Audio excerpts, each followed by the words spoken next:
Ruth Kapitulo 1. Si Naomi ay naulila. At nangyari ng mga kaarawan nang humatol ang mga hukom, na nagkagutom sa lupain, at isang lalaking taga Bethlehem, Juda ay yumaong nakipamayan sa lupain ng Moab, siya, at ang kanyang asawa, at ang kanyang dalawang anak na lalaki. At ang pangalan ng lalaki ay Elimelech, at ang pangalan ng kanyang asawa ay Noemi, at ang pangalan ng kanyang dalawang anak ay Maalon at Chelayon, mga Efreteo na taga Bethlehem, Juda, at sila'y naparoon sa lupain ng Moab, at nanirahan doon. At si Elimelech na asawa ni Noemi ay namatay, at siya'y naiwan at ang kanyang dalawang anak. At sila'y nagsipag-asawa sa mga babae sa Moab, ang pangalan ng isa'y Orpha, at ang pangalan ng isa'y Ruth, at sila'y tumahan doon na may 10 taon. At namatay kapwa si Maalon at si Chelayon, at ang babae ay naiwan ng kanyang dalawang anak at ng kanyang asawa. Sinabihan ni Naomi ang kanyang mga manugang na iwanan siya. Nang magkagayo'y bumangon siya na kasama ng kanyang dalawang manugang upang siya'y bumalik mula sa lupain ng Moab, sapagkat kanyang nabalitaan sa lupain ng Moab kung paanong dinalaw ng Panginoon ang kanyang bayan sa pagbibigay sa kanila ng tinapay. At siya'y umalis sa dakong kanyang kinaroroonan, at ang kanyang dalawang manugang na kasama niya, at sila'y yumaon upang bumalik sa lupain ng Juda. At sinabi ni Noemi sa kanyang dalawang manugang, kayo'y yumaon, na bumalik ang bawat isa sa inyo sa bahay ng kanyang ina, gawan nawa kayo ng magaling ng Panginoon, na gaya ng inyong ginawa sa mga namatay at sa akin.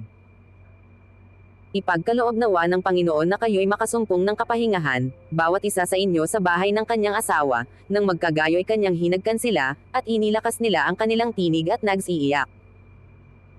At sinabi nila sa kanya, hindi, kundi kami ay babalik na kasama mo sa iyong bayan. At sinabi ni Noemi, kayo'y magsibalik, mga anak ko, bakit kayo'y yayaong kasama ko? May mga anak pa ba ako sa aking tiyan, na magiging inyong mga asawa? Kayo'y magsibalik, mga anak ko, magpatuloy kayo ng inyong lakad, sapagkat ako'y totoong matanda na upang magkaroon pa ng asawa, kung aking sabihin, ako'y may pag-asa, kung ako'y magkaasawa man ngayong gabi, at ako'y magkakaanak man. Maghihintay kaya kayo hanggang sa sila'y lumaki?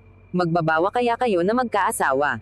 Huwag, mga anak ko, sapagkat daramdaman kong mainam dahil sa inyo, sapagkat ang kamay ng Panginoon ay nanaw laban sa akin. At inilakas nila ang kanilang tinig at nagsiiyak uli, at hinagkan ni Orpha ang kanyang biyenan, ngunit si Ruth ay yamakap sa kanya.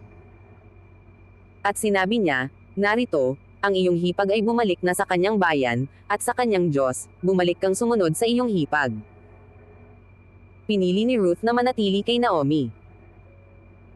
At sinabi ni Ruth, huwag mong ipamanhik na kita'y iwan, at bumalik na humiwalay sa iyo, sapagkat kung saan ka pamaroon, ay paroroon ako, at kung saan ka tumigil, ay titigil ako, ang iyong bayan ay magiging aking bayan, at ang iyong Diyos ay aking Diyos. Kung saan ka mamatay, ay mamamatay ako, at doon ako ililibing, hatulan ako ng Panginoon at lalo na, maliban ang kamatayan ang maghiwalay sa iyo at sa akin. At nang makita ni Noemi na mapilit ng pagsama sa kanya, ay tumigil ng pagsasalita sa kanya. Paglalakbay ni Ruth at Naomi papuntang Bethlehem. Sa gayo'y yumaon silang dalawa hanggang sa sila'y dumating sa Bethlehem, at nangyari, nang sila'y dumating sa Bethlehem, na ang buong bayan ay napataka sa kanila, at sinabi ng mga babae, ito ba'y si Noemi? At sinabi niya sa kanila, huwag na ninyo akong tawaging Noemi, tawagin ninyo akong Mara, sapagkat ginawan ako ng kapait-paitan ng makapangyarihan sa lahat. Ako'y umalis na puno, at ako'y iniuwi ng Panginoon na walang dala, bakit ninyo ako tinatawag na Noemi? Yamang ang Panginoon ay nagpatotoo laban sa akin, at dinalamati ako ng makapangyarihan sa lahat.